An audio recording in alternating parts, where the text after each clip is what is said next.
Kili Thomas Magwadhi. Hey, mazee unapatia watu stress ba. Hawa watu walali. Hawa watu. Okay, nafika extent wanalipana uje tukanwe. Ai, umepatia watu stress bwana. Ai, tupatie hiyo siri bwana. Ai. Yaani kama endeleo kidogo yenye umeshaanza kufanya sasa hivi wameanza kulipa watu wakutukane. Kama endeleo. Yaani hata hujafika ile ya wanya sai ura. Yaani hii umeanza yaani hata hujafika robo ya zile mambo ambayo wanataka kufanya. That is wako na sleepless. Wanatuma kale kajamaa kakutumwa kale kakupewa 500. Kakununuliwa makore. Anakuja anasema venye wewe ni conman. Yawa. Si utaua watu na bwana utaua watu na stress. Yawa utaua watu na stress yawa. Hawa mimi naona tukienda state funeral. Sijaongea vibaya lakini naona tukienda state funeral. Tukiendelea hivi, ukiendelea kufanyia watu kazi hivi, hawa watu alamu hivi. Sasa hivi unataka kupanga maziwa. Ai!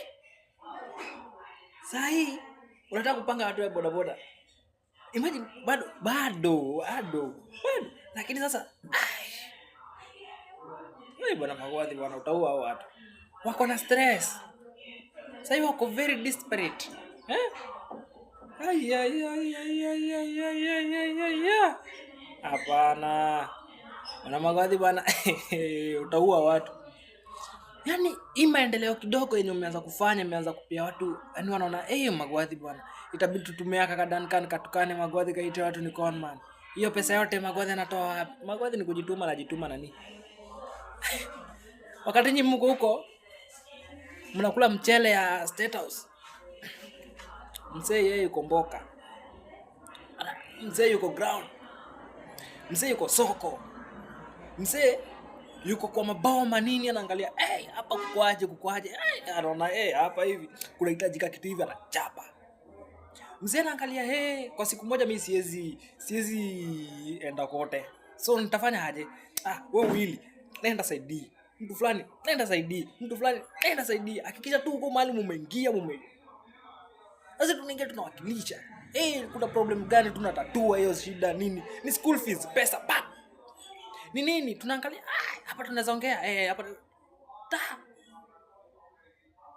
Sasa maadui wanashangaa watu wanafanya aje bwana? Wanajaribu kuleta propaganda walileta ile nyingine